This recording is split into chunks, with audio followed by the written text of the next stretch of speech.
flash, avec un franc rouge, les défenseurs du chef de l'État, le numéro 5, Poutine de Kinshasa, présent toujours dans le carré du chef de l'État pour défendre et dégager les ballons qui n'est pas des ballons, mais qui sont des poisons, des bombes, qui sont des missiles.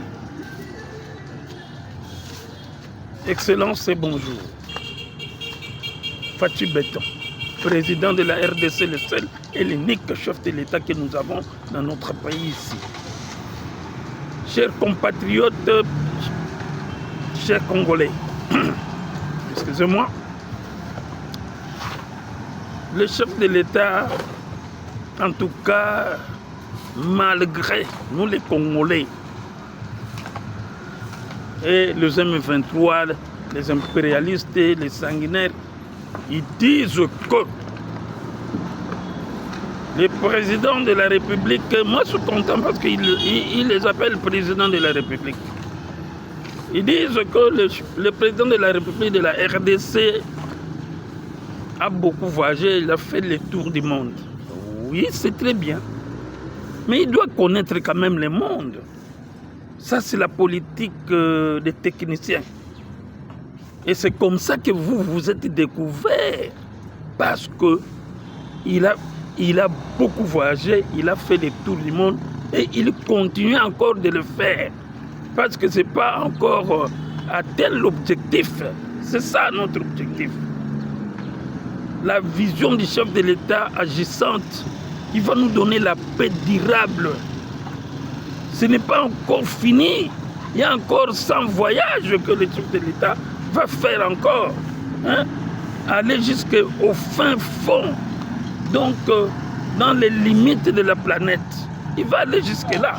N'ayez pas peur. Il continue le voyage. Il va le faire.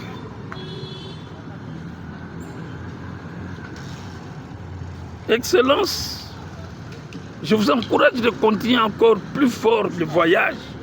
Parce que ça ne suffit même pas. Nous sommes au 10e degré, 20e degré. Nous devons arriver à 90 degrés. Donc le voyage continue encore pour les chefs de l'État. Félicitations et courage, excellence, Fatou Béton, le chef de l'État qui cherche la paix durable de la RDC. Bon, je crois que la fois dernière, je vous ai dit que les accords qui ont été signés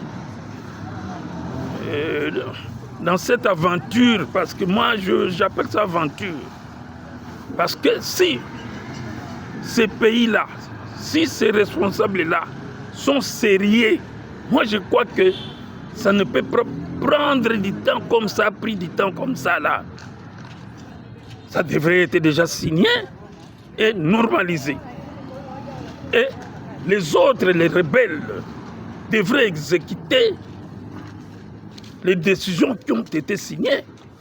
Mais tant qu'il y a toujours des tapotages, ça veut dire quoi?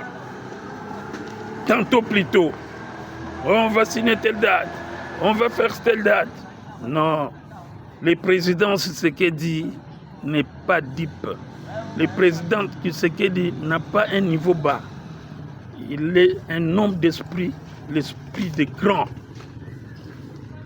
Il a bien raisonné. De dire que non, on est là, les accords sont là, mais tant que les accords sont en train d'être basculés, moi je pense, en tant que chef de l'État, défenseur du peuple congolais, moi je pense que avant toute signature, il faut d'abord que ces rebelles-là, les Rwandais Paul Kagame, les coquilles vides, les M23 doivent quitter mon pays. Dès qu'ils quittent mon pays, alors je suis prêt à signer ces accords-là. Mais tant que la RDC est occupée toujours par les M23 et que nous ne faisons pas la guerre avec ces gens-là, nous ne faisons que défendre l'intégrité territoriale de notre pays, de ce beau pays, la RDC qui est plein de richesses. Donc, nous sommes toujours à la défense et nous attendons. Et c'est comme ça.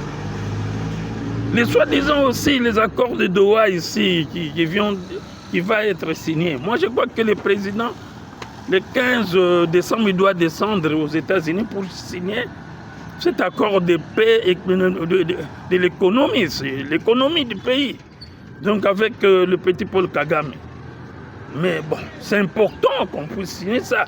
Et le président est content parce qu'il y aura cet accord économique qui doit être signé pour garantir nos matières premières. Donc, chers Congolais, vous devez comprendre la politique. La politique, ça se joue, c'est comme un ballon de jet. C'est comme la dame que nous jouons. C'est ça la politique. La politique, c'est le mensonge.